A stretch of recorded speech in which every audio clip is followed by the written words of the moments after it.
नमस्कार। आज हम एक ऐसे बड़े बदलाव की बात करने जा रहे हैं जो भारत के करोड़ों स्टूडेंट्स के भविष्य को एक नई शक्ल दे रहा है। आज हम उन बड़े बड़े रिफॉर्म्स पर नजर डालेंगे जो कॉलेजों की ग्रेडिंग से लेकर कैंपस में स्टूडेंट्स की सेफ्टी तक, मतलब A to Z सब कुछ बदल रहे हैं। तो चलिए इसको थोड़ा डिटेल में समझते हैं। ये जितने भी बदलाव हैं, ये सब नेशनल एजुकेशन पॉलिसी 2020 के बड़े लक्ष्यों से जुड़े हैं। मकसद एक ही है, इंडियन एजुकेशन को ग्लोबल लेवल पर कॉम्पिटिटिव बनाना। तो सबसे पहले बात करते हैं सिस्टम की बुनियाद की, यानी हम क्वालिटी को कैसे मापते हैं और डेटा को कैसे हैंडल करते हैं। क्योंकि देखिए, किसी भी बड़े सुधार के लिए एक भरोसेमंद नींव का होना बहुत जरूरी है। प्रॉब्लम क्या थी? देखिए, समस्या एकदम साफ थी। भारत में 50,000 से भी ज्यादा कॉलेज हैं और उनमें से सिर्फ 18% ही मान्यता प्राप्त है। मतलब सोचिए जरा, हर 10 में से 8 से ज्यादा कॉलेज बिना किसी क्वालिटी चेक के चल रहे हैं। ये कितनी बड़ी बात है ना? लाखों स्टूडेंट्स का भविष्य ऐसे संस्थानों से जुड़ा है जिनकी कोई जांच ही नहीं हुई है।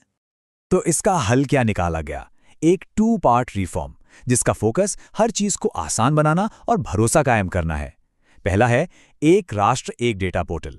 ये AI का इस्तेमाल करके कागजी काम कम करता है और ये पक्का करता है कि डेटा भरोसेमंद हो। और दूसरा, एक नया बाइनरी सिस्टम, मतलब अब कोई कंफ्यूजन नहीं, कोई A++ B+ ग्रेड नहीं, सीधा सीधा या तो कॉलेज मान्यता प्राप्त है या नहीं है, सिंपल।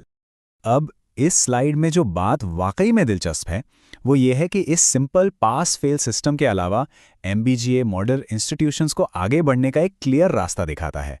मतलब नेशनल स्टैंडर्ड्स को पूरा करने से लेकर ग्लोबल लीडर बनने तक का पूरा सफर। तो ये सिर्फ एक ग्रेड नहीं, बल्कि एक तरह से डेवलपमेंट का रोड मैप है। अच्छा, तो क्वालिटी सुधारने की बात तो हो गई, पर यह तो सिर्फ पहला कदम था।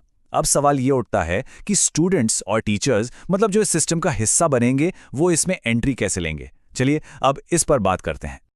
इस पूरी प्रक्रिया को आसान और एक जैसा बनाने के लिए यूनिवर्सिटी ग्रांट्स कमीशन यानी UGC ने नेशनल एलिजिबिलिटी टेस्ट यानी नेट को PhD में एडमिशन के लिए सिंगल गेटवे बना दिया है।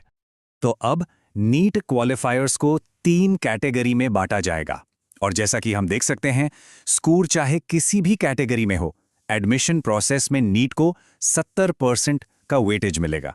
बाकी का 30% इंटरव्यू पर बेस्ड होगा। इससे पूरी प्रक्रिया स्टैंडर्डाइज्ड और ट्रांसपेरेंट हो जाती है, जो रिसर्च करने की इच्छा रखने वालों के लिए सफर को काफी आसान बना देगी। और ये बदलाव सिर्फ स्टूडेंट्स के लिए नहीं है, ये बहुत शानदार ढंग से दिखाता है कि सिस्टम में फ्लेक्सिबिलिटी लाने पर कितना जोर दिया जा रहा है। ये लचीलापन उन एक्सपर्ट्स के लिए भी दरवाजे खोलता है जिनके पास इंडस्ट्री का अनुभव है। इससे हमारी एजुकेशन सिस्टम और भी बेहतर हो सकती है। लेकिन अब तक का जो सबसे ज्यादा विवादों में रहा सुधार है, वो एक बहुत ही सेंसिटिव मुद्दे को लेकर है, कैंपस में भेदभाव। और इसकी वजह थी पिछले कुछ सालों में जाति आधारित भेदभाव की शिकायतों में 100% की बढ़ोतरी। ये आंकड़ा अपने आप में बताता है कि ये समस्या कितनी गंभीर और जरूरी हो गई थी। इसके जवाब में UGC ने हाशिए पर मौजूद समुदायों के स्टूडेंट्स को प्रोटेक्ट करने के लिए कड़े नए नियम बनाए। इनका मकसद एक सेफ और इंक्लूसिव माहौल बनाना है। लेकिन इन नियमों के आते ही तुरंत और जबरदस्त विरोध शुरू हो गया।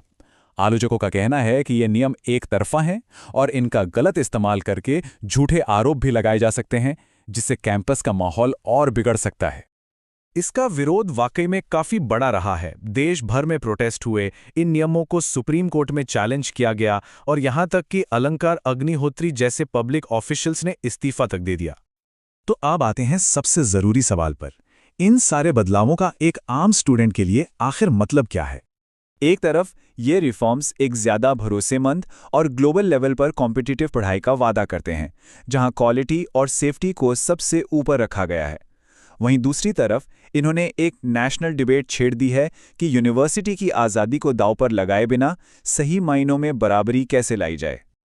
तो कुल मिलाकर भारत की शिक्षा का भविष्य एक बहुत बड़े एक्सपेरिमेंट से गुजर रहा है। सवाल यह है कि क्या ये एक आसान और निष्पक्ष सिस्टम बना पाएगा या फिर एक ऐसा सिस्टम जो ज़्यादा कंट्रोल वाला हो। ये रेगुलेशन और आज़ादी के बीच एक सही बैलेंस बनाने की कोशिश है और इसका नतीजा क्या होगा, ये तो सच कहूँ तो आने वाला वक्त ही बताएगा।